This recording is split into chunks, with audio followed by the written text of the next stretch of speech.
go.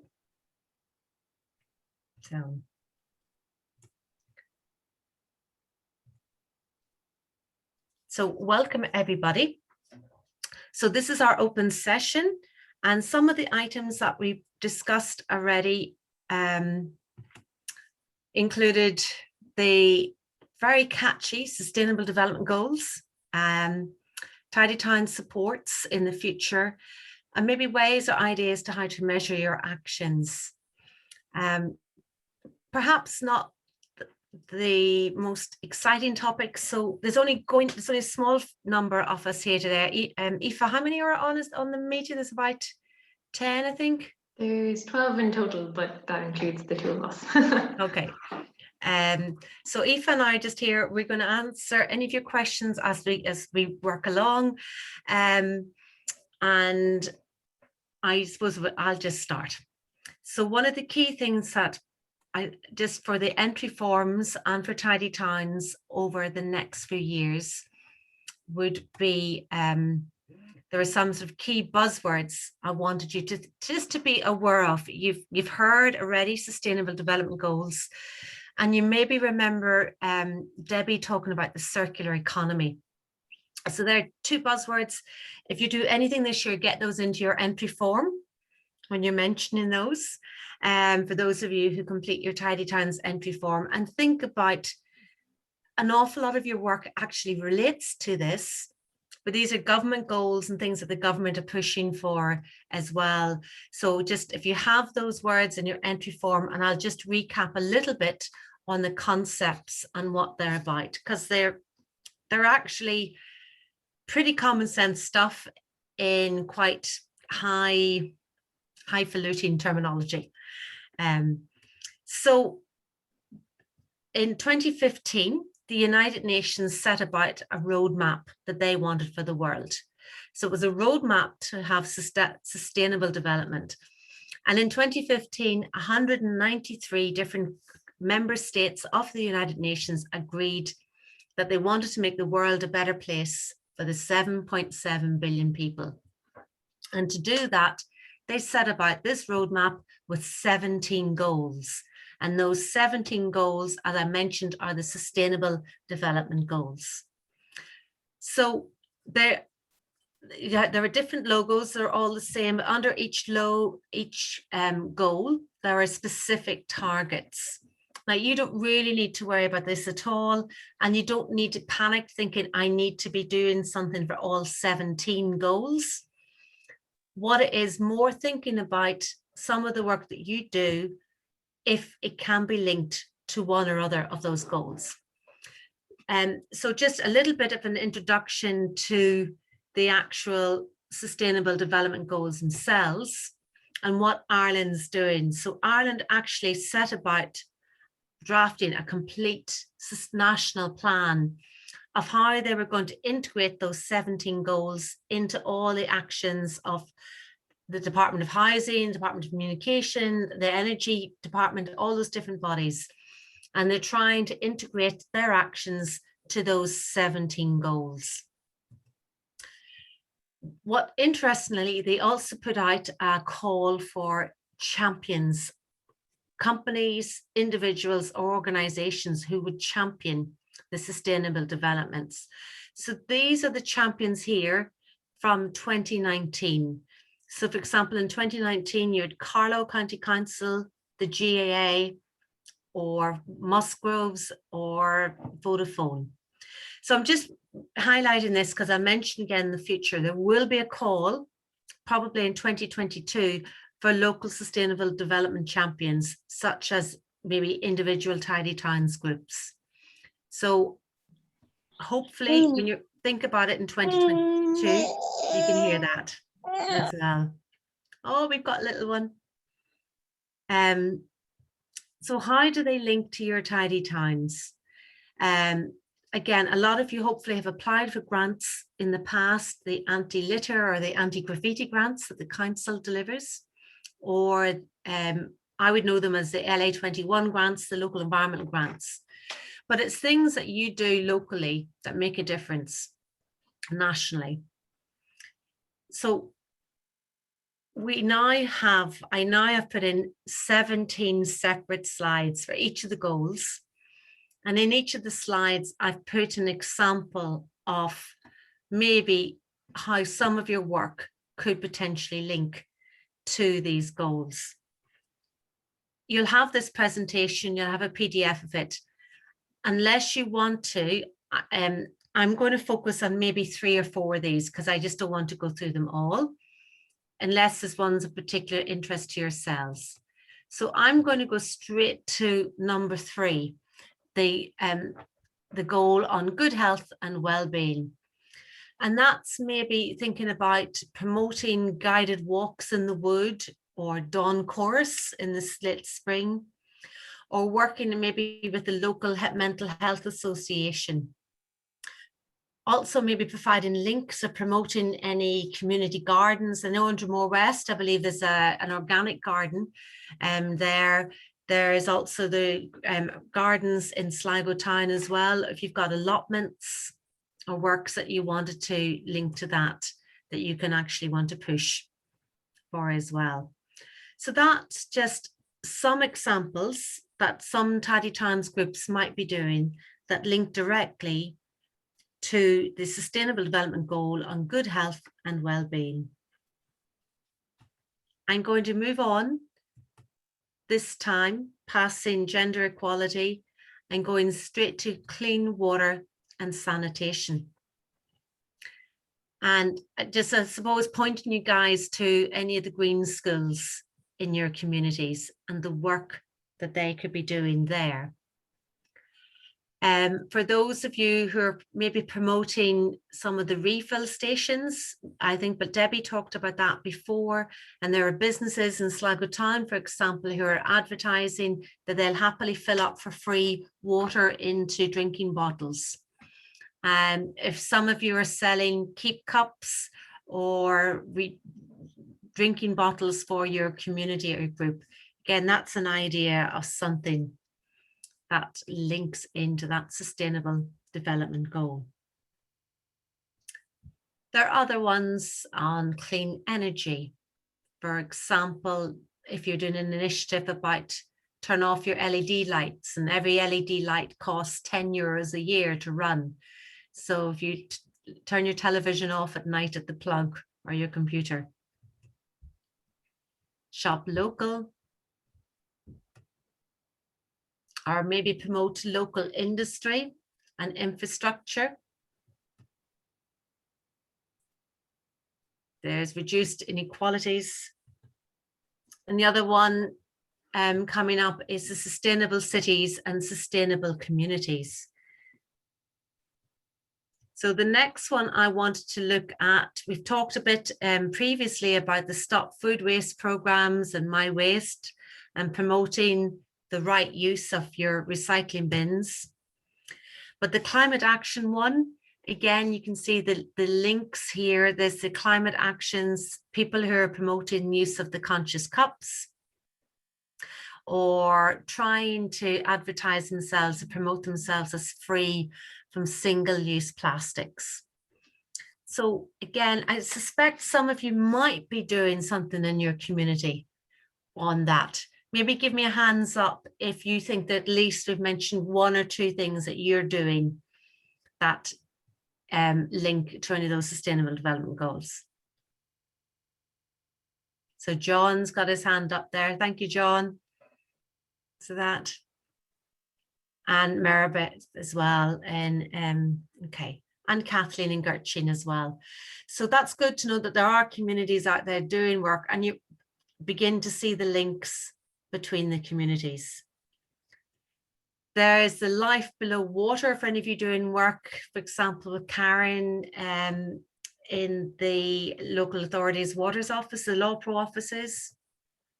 There's the Life on Land, again, if you want to plant a tree.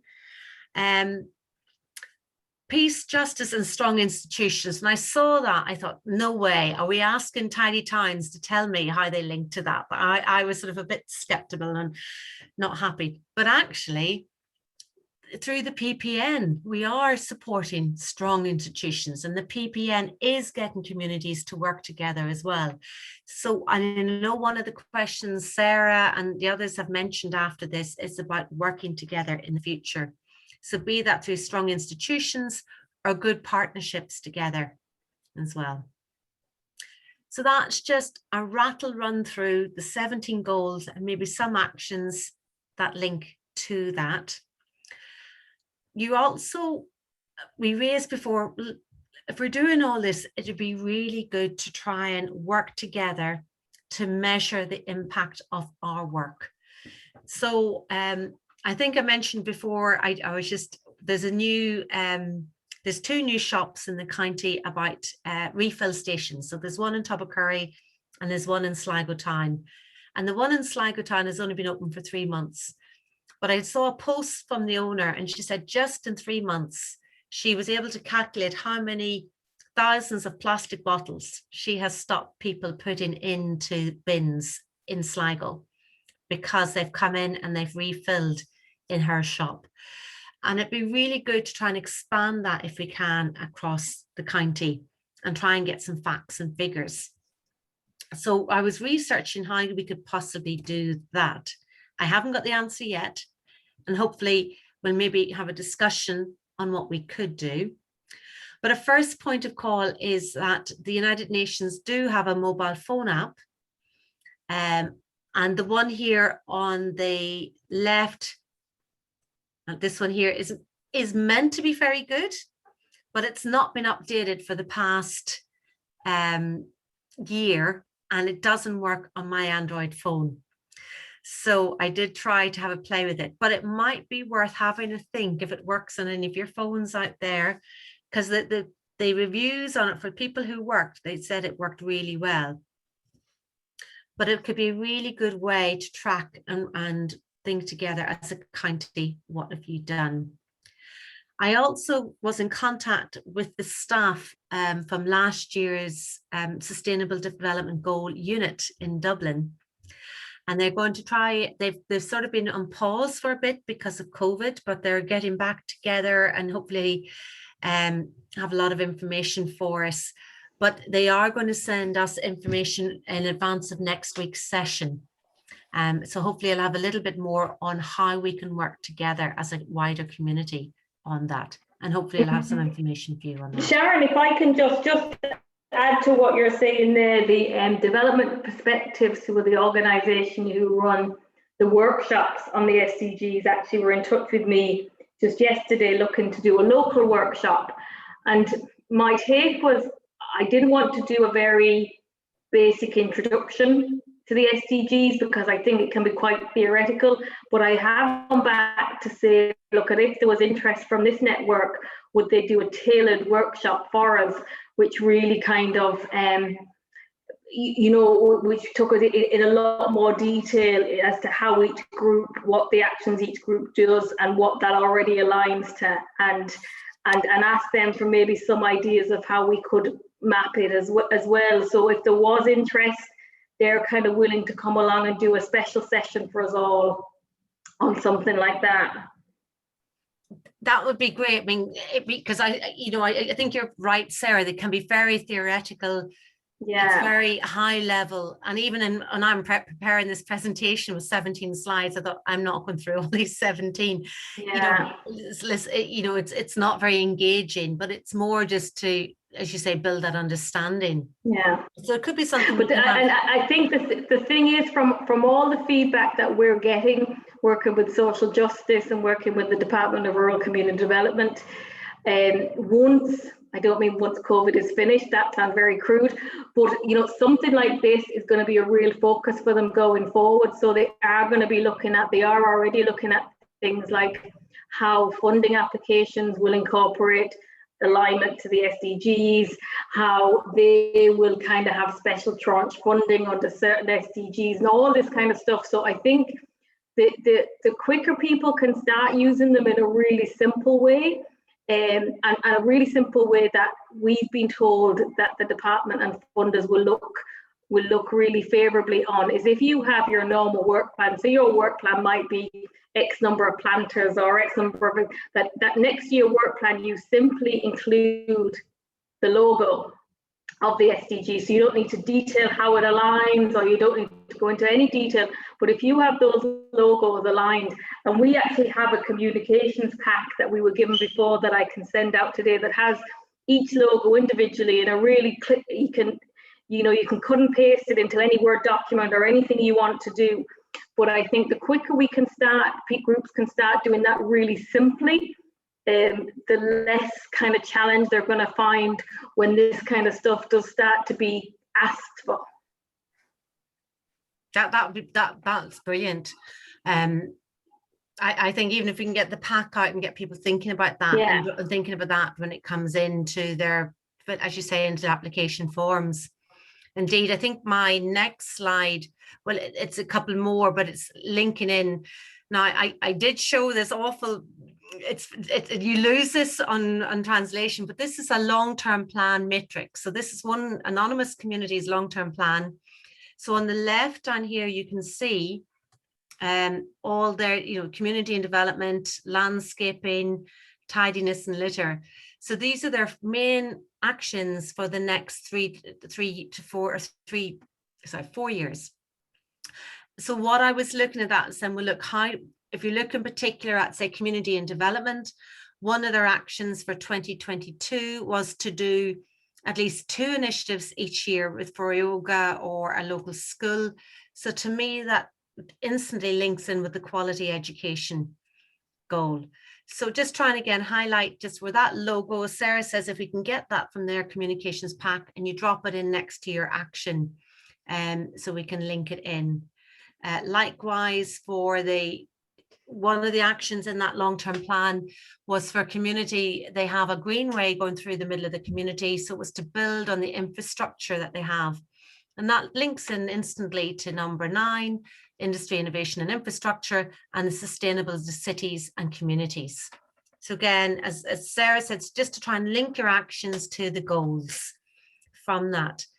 Now, talking about grants, there is a grant scheme open at the moment. There are 2 weeks left for it, and it's linked to circular economy. Now, they do say it's open for communities and small organizations to work on. And the circular economy, it's all about diverting and reusing. So resources are used for longer, activities that prevent waste, designing products that are durable and last longer. And 40% of all the national climate change actions all link into the circular economy as well. So this grant, there's grants, schemes up to about 10,000 areas of funding that you can consider.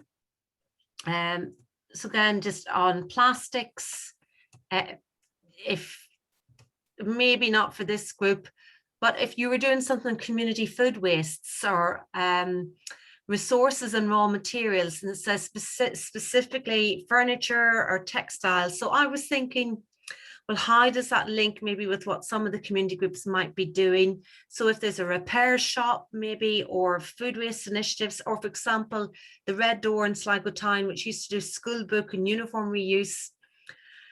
I think it's the first year this grant applications come out nationally, but there might be ways at a local level.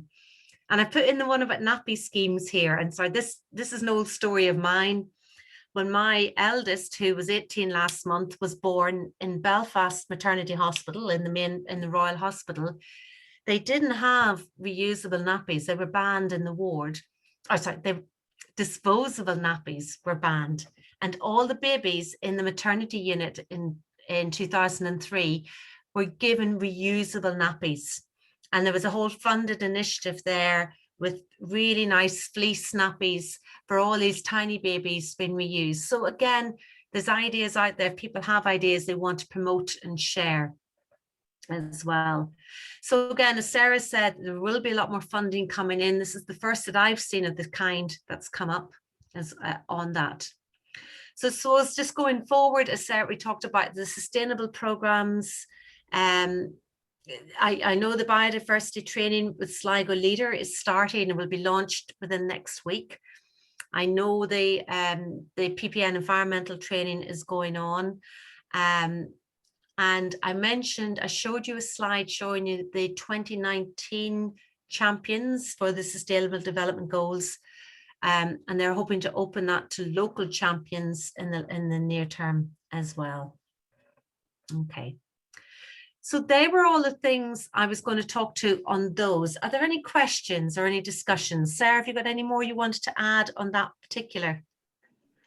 No, I really think it's the Sustainable Development Goals have been around like 17 years, so it's not a new thing, but it's such a new thing for groups to have to think about aligning to and mapping to. So I think, you know, there is a little bit of background work to do there, but you know, I think that we would be one of the first counties. There's only one other county who's actually started to try and look and create these interactive maps of these goals. And I think if we can figure out a way to do it that's not onerous to groups, then I think, you know, as a county, then it would stand us in a really good position for using these goals.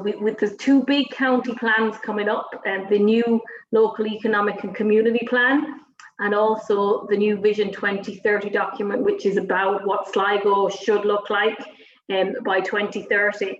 And I think what they're really, I know the environment is going to be one of the top 3 priorities in that, the environment and what groups are doing, and the council are constantly looking for ways to engage with groups who aren't environmental groups but are doing environmental work or have the potential to do environmental work. So I think the more we can start to demonstrate how tidy towns can be in the middle of all this, it can only strengthen the supports for them and also the potential funding for them. So, you know, if we can figure out a way to start mapping all this between us and really raising the profile of the network and how they're helping the county achieve these things, I think it would be a real positive.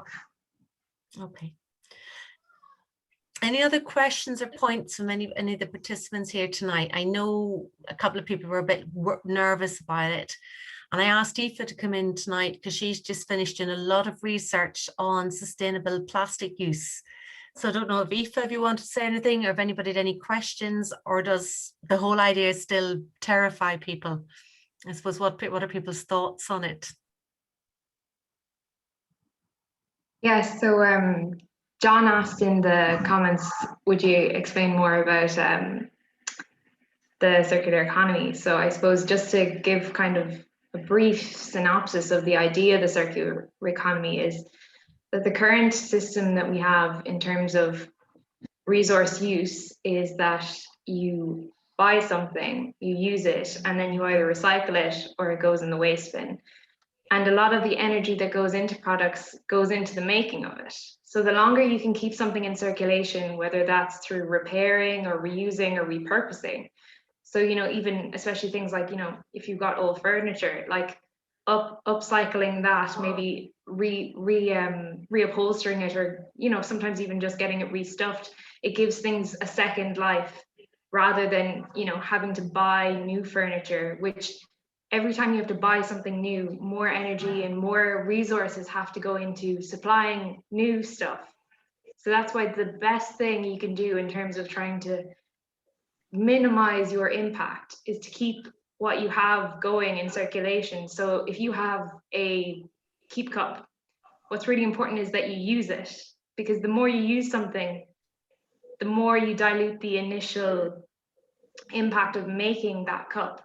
Whereas if you have a keep cup and you only use it once and then you recycle it, well, then you still have all of the same amount of energy went into making it to use it once as to use it 500 times. So that's the idea of the circular economy, is that when you put things in, like when you put the initial resource in, that you then keep it in circulation for as long as possible. And the only thing that comes out at the end, after you've reused, repurposed, and recycled, is just a little bit of waste, if any at all. If you can avoid it, great.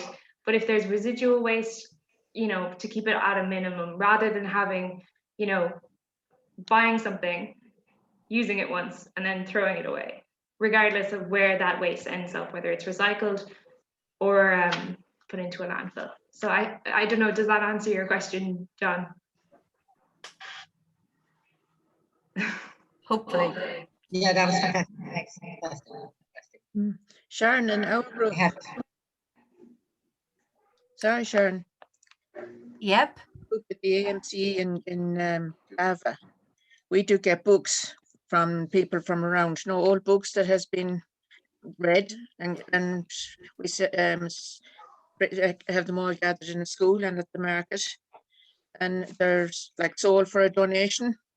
So it's the same books going around. I mean, that's great. And I think if I just go back, I think that's specifically mentioned as one of the slides, is the libraries is linked in as well. I'm trying to remember now there on sort of quality education as well as reducing resources. So you're linking there to the Sustainable Development Goal as well as to the circular economy in doing that. And I think most communities would have that.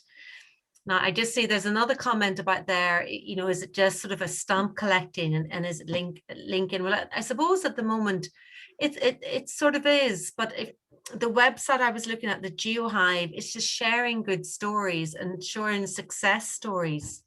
And that's where the Tidy Towns newsletter shares some really nice stories and some of the things that you're doing yourselves linked to that. I think, look, in a lot of ways, I do agree with Michael, and I think one of the reasons behind that is I think they were launched at such a high international level, and there was very little community input into them, and there was very little kind of, you know, the buy-in from different countries across Europe was so varied, you know, which is why 15 years on, you know, Ireland is really just thinking about them, whereas other countries are embedding them into everything. So I would agree with Michael in a lot of ways that it is, you know, and that's why I'm saying maybe, you know, if we can think of how to use them, that they nearly are stamp collecting, that, you know, you carry on doing the work you're doing and doing the work that's for a better environment as you would be doing anyway. But if we can just collect those stamps against the actions, all I'm saying is, you know,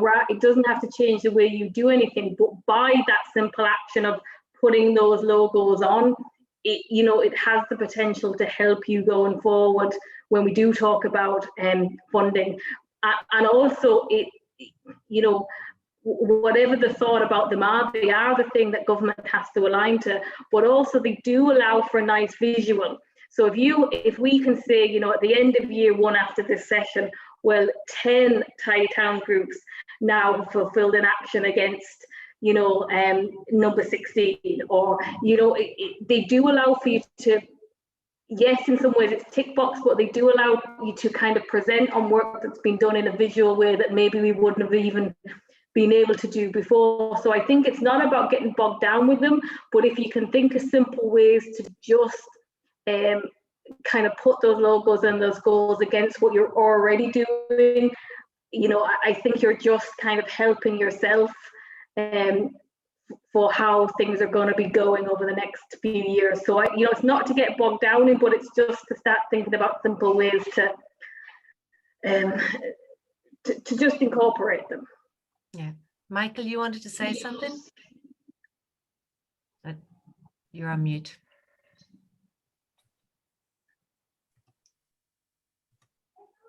You're still on mute, Michael.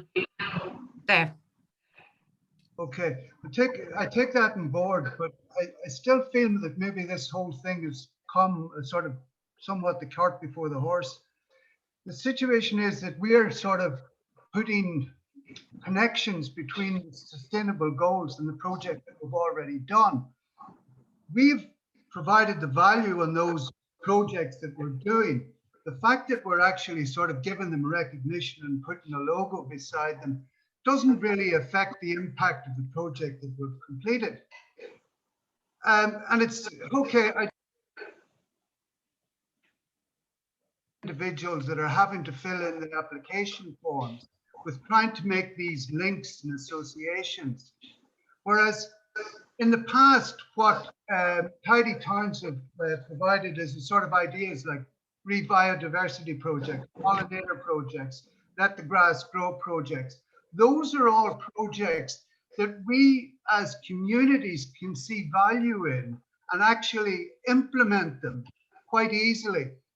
But we're getting the sort of leads from tidy towns and from the organizations. Now, for peace and justice and strong institutions, if we were getting leads on particular types of projects that would fulfill that aim, then we could go and actually do them. But it's common now that we have to think, well, did it actually fulfill that or did it not?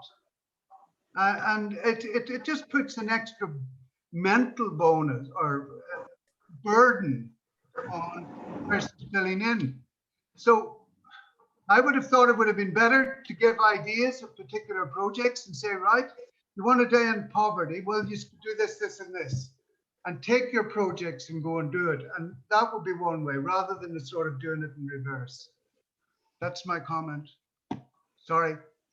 No need to apologize. I suppose, you know, it's because it's an ongoing competition, and it's you know, it changes and on goes every year. It's very hard to sort of stop it and change it. But I suppose it's just, you know, I suppose I've said before, the Tidy Towns competition is such an amazing competition.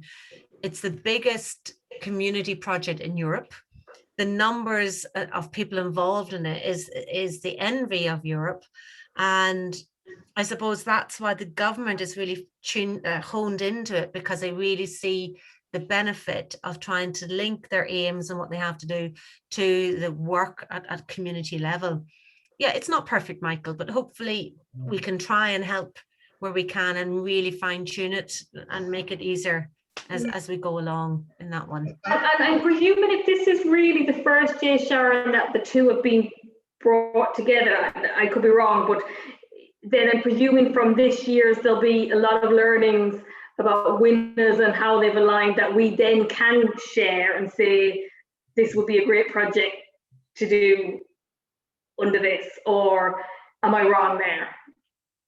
Yeah, I don't know if that's my internet or your internet's a little bit wobbly, but yeah, the concept was like last year they were just going to launch the Tidy Towns entry form for 2020, which was actually written last spring, showing just how the different actions, as Michael was saying, how each action or each community or each adjudication category linked to action in the Sustainable Development Goals.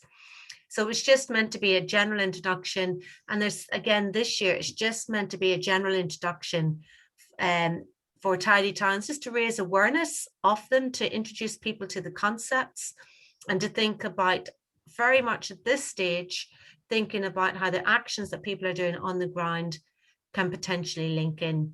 And I think then, Michael, in a year or so, it'll all be starting to ramp up when the whole sort of even there isn't actually even a Sustainable Development Goal unit at the moment within government, because it was all paused because of COVID. So it's, even though, but as Sarah said, they're hoping to ramp everything up this year when things get improved on the COVID situation, and we're able to do a lot more community activity as well. Could I just pass a comment? We want to be careful, or Tidy Towns would want to be careful not to make it too complicated. The SDGs now are us. When I heard about them first, I said, oh my God, what are these? You know, there's so many different levels of communities involved in the Tidy Towns. It's fine for the NSs and for the Westports because they have fantastic support at the back of them, but you're talking about small villages which don't have the same support. And I know that I mentioned the SDGs to some of them, and they say, oh my God, hey, what's that all about? Do you know what I mean? So you want to be very careful not to be making it too complicated. No, I totally get you. I totally understand, John. But I suppose I look back when I started adjudicating Tidy Towns in 2009, and we started talking about biodiversity, and people thought I was talking about a washing powder. And you know, so if you think even how much we've moved since those times on wildlife and understanding, when those were categories that were brought into the competition, I totally agree and say, yeah, let's not overcomplicate it. But I also think don't underestimate the understanding of the communities and how much they can bring, the communities themselves can bring people on. So yeah, I hear exactly what you're saying, but things will change a lot as well. So that was sort of on the trying again, just link and ideas. So if you've got more ideas, if you want more information, we can work together to help you with that. We talked about the social or the circular economy, and Aoife explained that a little bit more. And we talked about now with Sarah, maybe some of the training or just support that we can give communities. And even, Eva will probably kill me in the PPN, Sharon, but I'm just thinking, you know, we do so much with these SDGs and we, in our heads, are slapping them into everything. So if there is any group who, as they're going through the process of the application and is struggling with that section and wants to get in touch with us or send it in to us, you know, we'd be happy to work through that piece with them about, okay, where does this action fit under which SDG and how to kind of illustrate it. So, you know, we really don't want people to get lost or overcomplicated. So, you know, that offer's there for people if that section is something that they just want a little bit more advice in as they're doing their forms and things. Okay, and I'm just reiterating, Mary Paul has just highlighted again, you know, reiterated John's point and Michael's point. So look, don't be afraid, we can help you where you can. I volunteer Sarah and Emer, and I'll step into look as much as we can to help you when the competition comes out. So don't panic on that one. And don't forget, we do have a whole session where we're looking at the entry forms, and we can even do that. We can do a generic one, and if you want to, we could do a little bit of time with each of you individually on that, if that helped you as well. So the other thing that came up, just I don't know if you wanted, but I actually was thinking, I'm not going to cover a whole hour talking about sustainable development goals. And there's another adjudicator called Emer Fox. And I just put in some of her planting slides that I really quite liked. She did a whole presentation to the adjudicators based on similar to the talk that Philip did previously for us on towns. So you should all know these are the All Ireland Pollinator plans. There's different ones, different versions for different communities. So we've got the ones for the councils. We've got this one here for local communities. There's ones for golf courses. So I don't know, Michael, if you wanted to give the golf course owners over in Enniscone, if you were working with them. Aoife, you can hold up your one that you have there to show them. So she's a big gardener, so she uses her one for gardening. So they're lovely resources that you can get, and you can download them for free, or I think you can pay for them to be posted to you from the biodiversity unit. But this is getting back to Philip's idea about perennial planting versus annual planting. And what Philip didn't really talk about either was the costs and the cost savings of perennial planting. So what they did highlight and look into was the cost of annual bedding. Plants are normally about €40 per meter squared, where perennials would be 15 euros. Sorry, did I say that wrong? Perennials are €15 per meter squared, or €40 per meter squared for annual bedding. So this is an entrance to a graveyard, and you can see the previous planting that they had with the formal annuals, and then they changed it to these perennial plants here. And just the bed is a small little bed, just 7.5 meters squared. So the cost that they were paying over 8 years to maintain that was working up to €2,400 on annuals. But in perennials, they were able to keep it going for the 8 years, one time only, at a cost of €112.50. So again, just getting back to just, there's some nice economic arguments as well for the use of perennials. And this is a town in County Meath. I was there a few years ago, and I've forgotten, there's a little, just around the corner, up here. But do you see the green area here in the middle? They replanted it all up with a native wildflower seed and that. And again, just something that looks, I think, quite attractive and quite different and very pollinator friendly in that street corner, in that one nice little area where there's a lot of passers-by. Emer also shared some planting there. For example, this is a raised bed in Kells.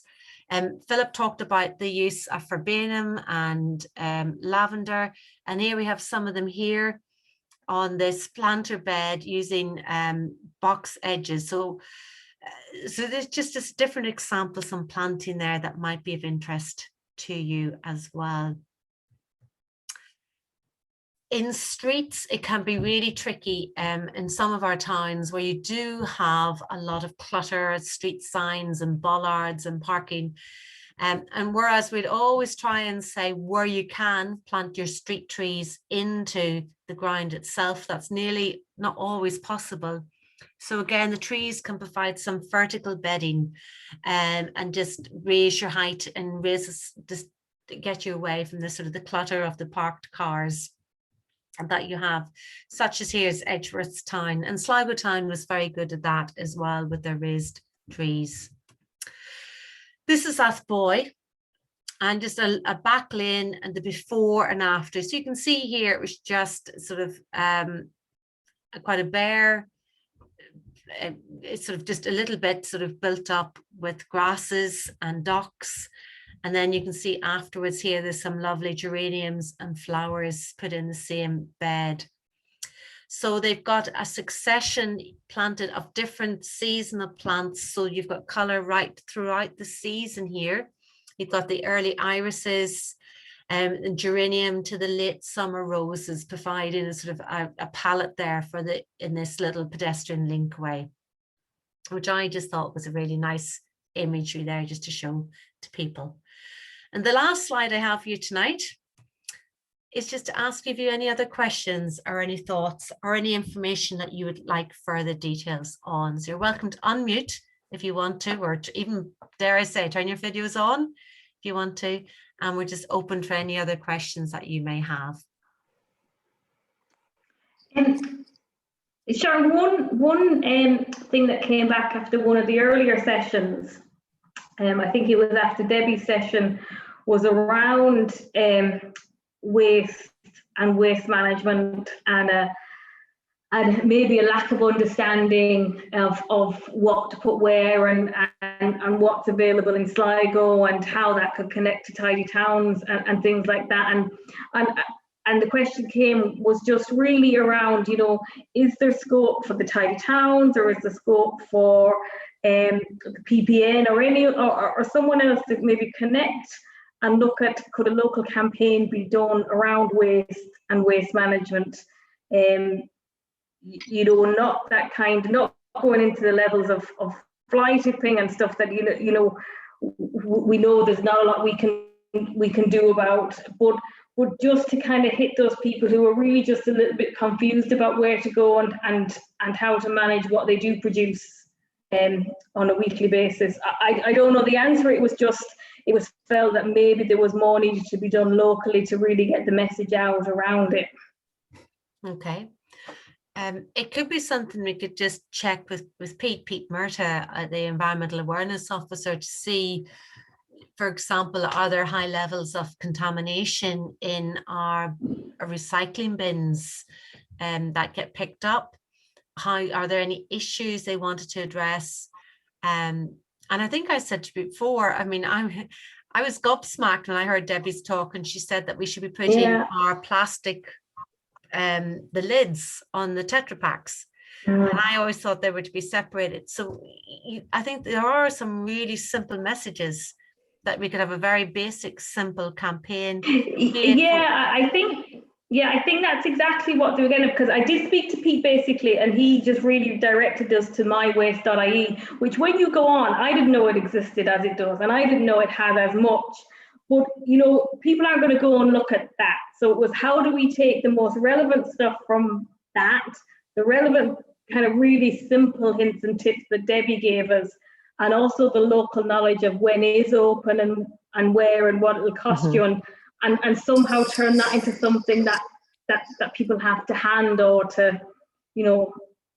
Well, I mean, I've seen Tidy Towns groups that do say, for example, you know, very simply, this is, you know, they have a town or village specific sort of flyer or page for their community, just about the waste recycling facilities in their area. And I know, for example, in West Sligo, it's nearly all Barna waste that does the pickups. And Barna's, what you can put in my recycling bin with Barna is very different from what you can put in your recycling bin in Sligo Town with Green Star. So it might be worth, you know, having, just as a community, that could be one message, is one of the actions in the long-term plan. Yeah, it's Marguerite here. I don't know if you can hear me. I can, Margaret, go ahead. Okay, sorry, you couldn't hear me last week. I don't know what I did. No, it was me actually that raised that, and it's simply because we did a couple of massive litter picks, and I don't know if Ciara would have anything to contribute here, but I would say 50% of what we picked could be recycled, and a lot of that could be recycled locally. So it just got me thinking as to why is it so complicated that people will dump stuff in our park and not go to the, like, somebody dumped 2 full bags of aluminium cans within a 5-minute walk of the bottle bank. And they were spotlessly clean because I took them to the bottle bank, you know. And I just wondered why. And I think some of it is just that maybe they looked it up 5 years ago and they didn't understand it. But maybe they have a little bit more information now and know how to figure out what works for them. Or even one of the things is there's a fantastic recycling centre, or there are 2 in Roscommon, not that far from where I am in Ballymote. And that's a very viable option than going to Sligo. So yeah, say, for example, Ballinall's great as well. Yeah. So, but I've actually spoken to people who said, well, I didn't think we could go to Roscommon. That we could bring our stuff outside the county, you know. So that's another option, you know. It's just little things like that, I think. And even Turbo Curry have improved their, I think, I hadn't been there for years because I go to Boyle, but I think they've improved what they take, but it's to have a simple sign or an A4 sheet that will tell you what's accepted, what they accept, and what their opening hours are, and what the price is. Absolutely, and whether that's even like something you as a Tidy Towns group just do as an initiative for one of the years, or you apply for the local Agenda 21 grants, just to see if you can promote that and maybe do some local advertising. But I think, Marguerite, that's a great idea. I think it's basics people just don't know. Like, and if somebody has gone to the bother of putting aluminium cans clean in a bag, you know, they're 90% of the way there. Yeah. Yeah. That's what I thought. Don't be afraid to use social media for things like this, you know, photograph that bag and say, you know, on our daily cleanup, this is what we found. And, you know, did you know, rather than leaving this here, this is your other options. So, you know, I think some instant messaging around that kind of thing is useful as well. Yeah. Sarah, do you have any thoughts on social media and which work? Because I know, like, our community group uses Facebook, and I know, like, my kids will just say, Mom, nobody does Facebook anymore. Yeah, you see, I mean, because our member group is so diverse, we kind of have to try and dip our toes into a bit of everything. But for the majority of the groups, it really still is Facebook and Twitter, unless you're youth specific.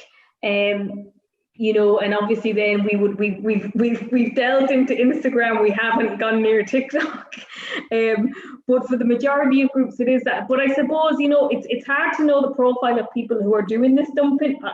My sense is that it isn't young people. It probably is that kind of cohort who would still use Facebook and Twitter. But yeah, I just think, you know, it's in some ways, when you do it as a flyer, you nearly preach to the converted, because it's going to be the people who are interested in doing it that pick it up. But when it's kind of when it's a message on, you know, when anyone can read it and it's on something like Facebook, I think more people might just kind of pick up, God, that was me, or I didn't realize that, or I've seen that and I didn't know I could do that. So I think kind of combining the two really is the better option.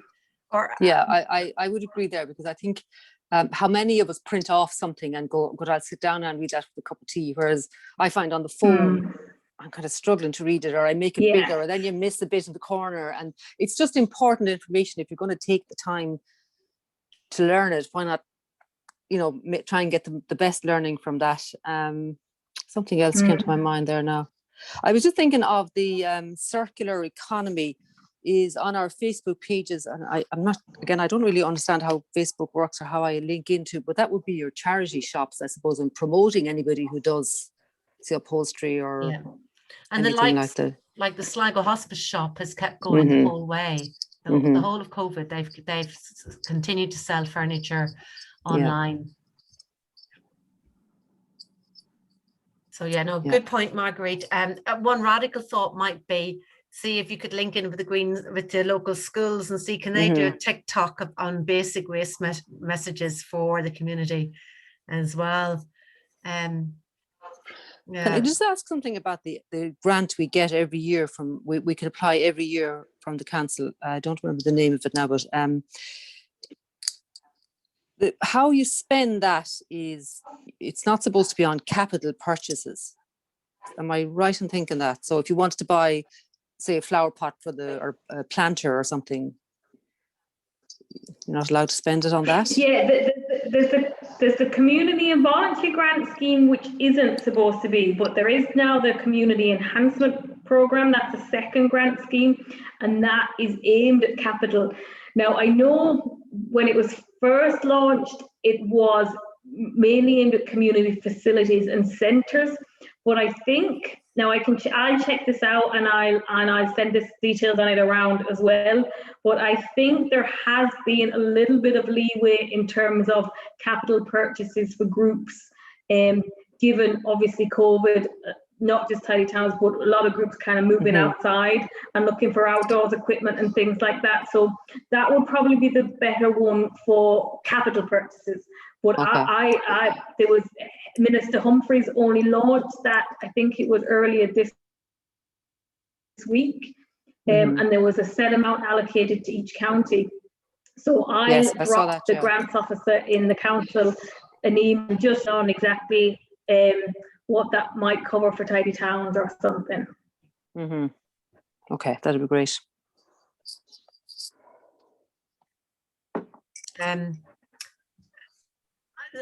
Under the local authority, I've forgotten the new name of the local Agenda 21 grants, Sarah. But if you were trying to buy equipment such as like maybe a chipper for chipping up old wood to make mulch or something like that, are those sort of things eligible?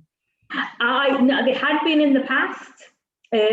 But again, there's been so many changes to them all, and with all these stability funds being launched as well. So maybe the best thing for me to do would be to go to both the grants officer and community, and also then the environment officer, and just say, look, what grants do you have coming up that might meet the scope of need for Tidy Towns, both from capital purchases or from training and development, and just see what they come back with, and then maybe send it all out together. Marguerite, was it Marguerite? Yes. Yeah, you know that the Tidy Towns do their grants for every Tidy Towns group annually as well. The county council one? I thought it was nationally the Tidy Towns one, but to be fair, I've never applied for it. Sarah, I don't know. Does anybody, the way all Tidy Towns groups get invited to apply for, they've had a grant, they've been eligible to apply for a grant every year the past few years. Yeah, there is one from Pobble, yeah. I think we got something, yeah, it's 1,000, yeah. Yeah. And does it have any specifications on that and what you can? No, and you don't have to match fund either. Yeah, it's just, you can use it for buying insurance, they were talking about using it for social media, for doing videos. Okay. So again, as you say, there's no spending defined for that. So, depending on what you think is a priority for your community, it could be you can do something different on that. Right. Okay, sorry, I'm missing the chat there. I think something is up. So that's what you were reading, okay. Thank you. Aoife, would you mind just checking the Tidy Towns page? There's a grant, they advertise the grant there, the Tidy Towns. I don't think it's the Phobal one. I think it's for Tidy Towns groups as well. Thanks. Any other questions generally?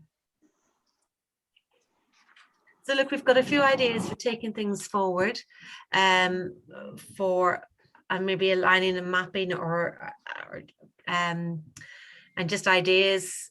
Sarah, there's quite a few coming up there, but ideas for training on maybe social media. And I know you've highlighted before, there's another course coming up. You shared the links for that as well.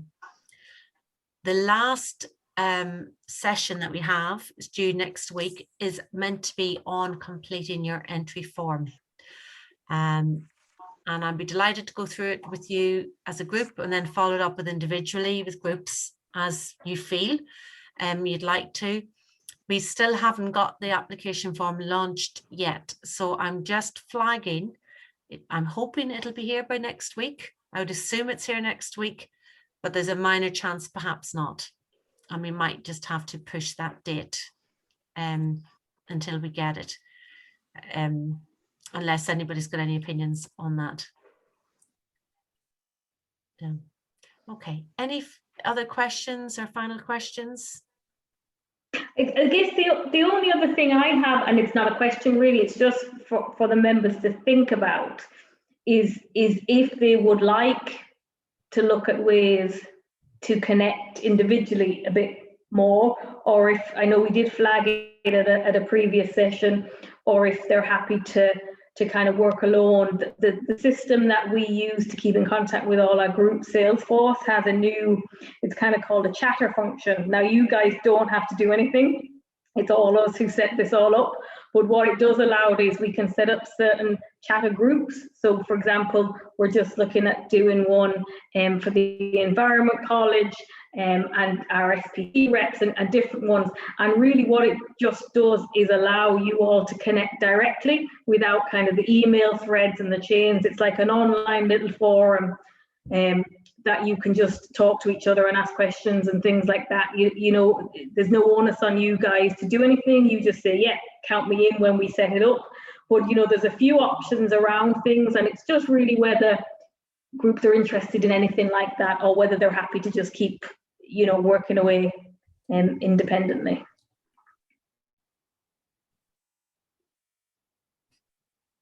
Silence. Okay. Sorry, can I just comment on something? Littering and dumping and things. The litter warden for Sligo is somewhat restricted at the moment because they're unable to use CCTV footage as evidence of. Very difficult to bring anybody to court now unless they're actually visibly seen and a witness is willing to go to court. The data protection regulator has basically, well, when they were initially appointed, were quite in favor of CCTV, but now they seem to have changed their tune. And I think they've threatened Kerry County Council with court action if they use CCTV to bring a case against somebody littering. Is there any chance that Tidy Towns or the PPN or anybody could organize or lobby the data protection regulator so that CCTV is valid for use as evidence in court? Because at the moment, people are not getting convicted where they would have previously, because we in Enniscrone now, there's about 4 cases that basically have just been dropped. So people are, once they become aware that CCTV is useless, they're just going to increase. Yeah.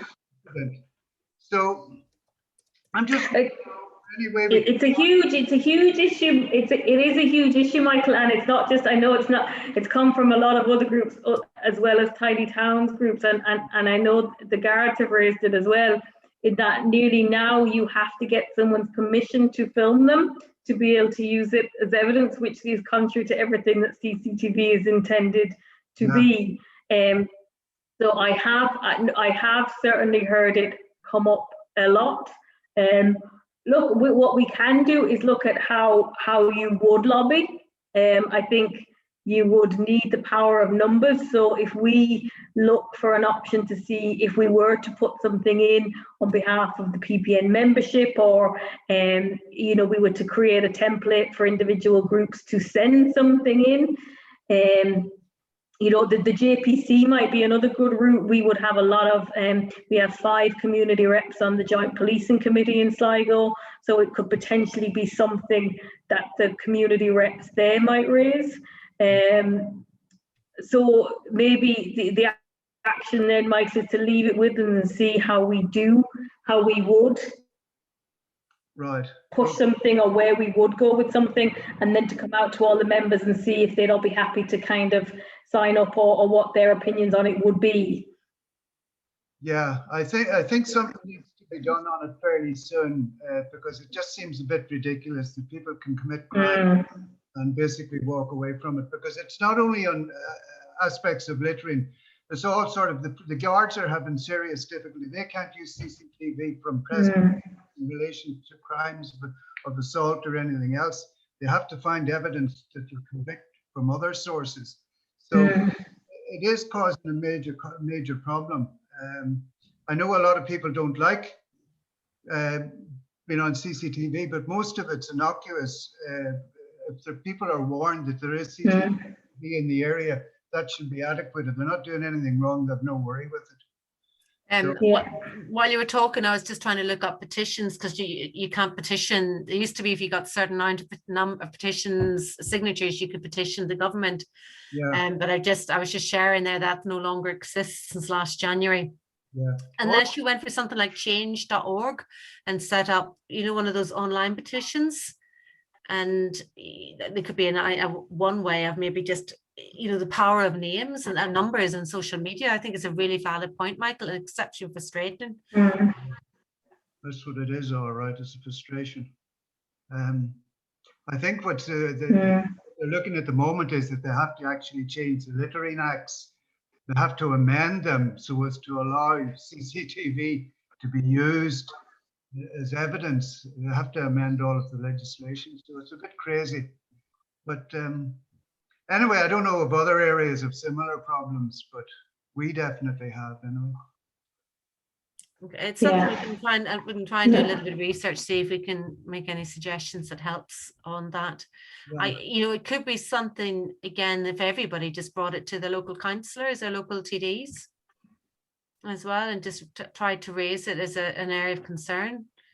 You know, why should you tidy town communities be expected to pick up all the litter when government who's in charge should be able to make changes to get things sorted? Yeah, there needs to be some sort of action on it. Okay. Okay, that's a good point. Any other points people would like to raise, or just? Okay, look, otherwise then I think we'll sign off for tonight. Hopefully I will see you all next week with an application form for us to discuss through. So just to confirm, Sharon, I think the preference thing, nobody came back as an objection. So rather than go ahead next week if it's not released and work off an older form, even though there may not be much change, do we take the preference that if the form is not ready for next week, we maybe push back a week so we're working off the most up-to-date version? Yes. Do you want me to do a quick poll, or do you just want to all say yay or nay?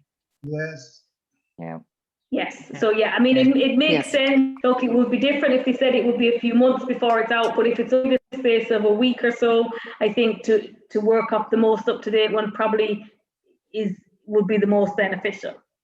Okay, perfect. We'll do that. So we'll make a call of that. We'll make a call on that kind of early next week. Okay, and thank you all for your continuing, especially on a topic that's perhaps not the most exciting for everybody. So well done for all of you. We've got a great number tonight again, so it's just delighted to hear. And thank you, Sarah, for setting this all up and facilitating it. Thank you, Sarah. Thank you very much. Take care. Good night, everybody. Bye-bye. Thank you. Thank you. Bye-bye. Bye-bye.